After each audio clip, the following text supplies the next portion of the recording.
వర్షాలు ఎక్కువ అవడం వల్ల మనకి కొంచెం ఆవులు తిరగడానికి అన్నిటికీ ఖాళీ స్థలం వదులుకున్నాం కదా, అంతా కూడా విపరీతంగా కలుపు పెరిగిపోయింది. ఆ కలుపులో ఎక్కువ శాతం మనకి ఇక్కడంతా కూడా ఈ వయారి బామ్ అంటారు, దీన్నే వాడుక భాషలో కాంగ్రెస్ అని కూడా అంటారు. ఈ కలుపు మొక్క ఎక్కువగా వచ్చేసింది. ఇది ఎందుకు వచ్చిందంటే పోయిన సంవత్సరం మనం ఆ కలుపు అంతా తీయడానికి కొంచెం లేట్ అయింది. ఆ ఇత్తనం అంతా కూడా రాలిపోయి దాని నుంచి ఈ సంవత్సరం ఇంకా విపరీతంగా ఎక్కువైపోయింది.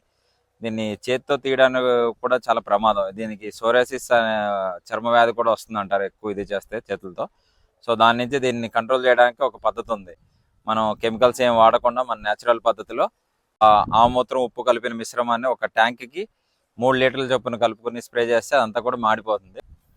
ఇప్పుడు ఇక్కడ చూపిస్తాం కదా, ఈ విధంగా స్ప్రే చేస్తే బాగా తడిచిలాగా ఒక ట్యాంక్ ఎంత పడుతుంది అంతా మొక్క బాగా తడిచిలా స్ప్రే చేస్తే ఇదంతా కూడా క్లియర్ అయిపోతుంది. 2-3 రోజులు అంతా డ్రై పసుపు రంగులోకి మారి అంతా వాటాడిపోతుంది. నెక్స్ట్ దాని జర్మినేషన్ లేకుండా ఉద్ధృతి అనేది కంట్రోల్ అవుతుంది మనకి న్యాచురల్ పద్ధతి.